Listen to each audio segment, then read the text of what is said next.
Good afternoon, everybody, and thank you again for joining me for another reading of the book I wrote called What It's Like to Chill Out with Ratko, Mladic, Radovan Karadzic, and Goran Hadjic, Confessions of a Female War Crimes Investigator.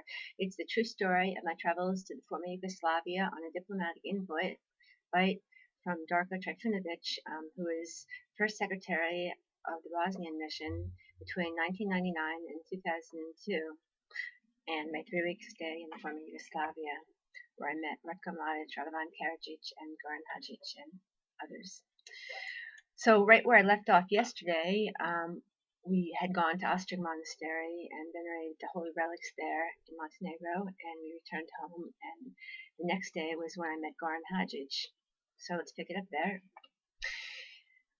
There was also one more significant event that occurred to me during my stay along the Budva coast. Darko was extremely insistent that a friend of his, quote, read my palm, unquote. You guys, in my book I said I didn't think anyone would believe it, but it is true. I did meet Goran Hadjic. In fact, I wasn't in the mood to meet anybody that day. It was a hot day, and I really just wanted to go take a swim. I love swimming, and I really wasn't interested in meeting any more of his friends, to be honest with you. But Darko, again, was extremely insistent that I meet this person. It was very important to him. So I said, okay. I figured it was me quick, and then I could just go on with my day. Anyway, Darko was extremely insistent that I meet this friend of his, and Darko said he would, quote, read my palm. I didn't think Darko was into reading palms, and neither was I, particularly because we were Orthodox Christians, and that type of thing isn't allowed in our religion. But I felt guilty after it happened, also because I'm Orthodox, and the bishop and my priest always said don't fool around with magic and witchcraft and religions like that. But I did that day.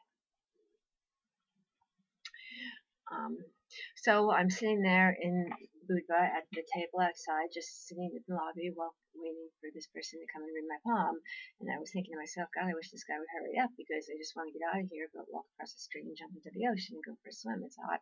And I was really crowded because Darko insisted that I meet his friend. And Goran Hadjic walks in. He looked like he was very thin and pale, but it was gone. He had very long hair. He had a beard. He looked like a hippie from something out in the 1960s. And he was wearing a white t-shirt that was dirty and a pair of jeans that were all ripped up. He looked like he didn't have many clothes.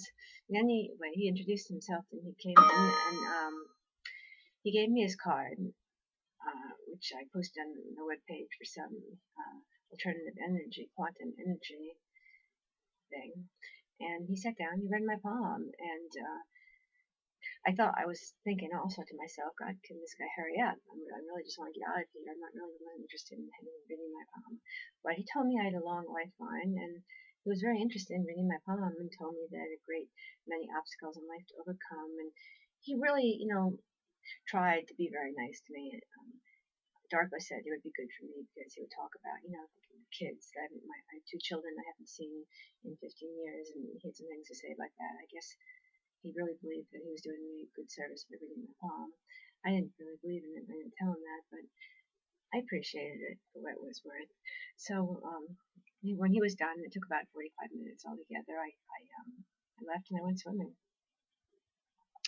But Goran Hadjic did look like an old 1960s hippie wearing some ripped pair of jeans and a white t-shirt, and I was a staunch Orthodox Christian chick, and it was against my religion to have my palm read, but I did give in to Darko's persistence for this man to read my palm, and I didn't really agree with much of what he said, but he did take a long time to read my palm, like 45 minutes, and I really wanted to go across the street swimming instead, but Goran said I had a long lifeline, and for whatever it's worth, I thanked him, and he walked out and he left, and I've never seen him again since.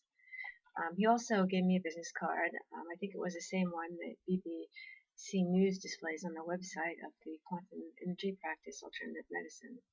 I don't have it anymore. I threw it away a long time ago.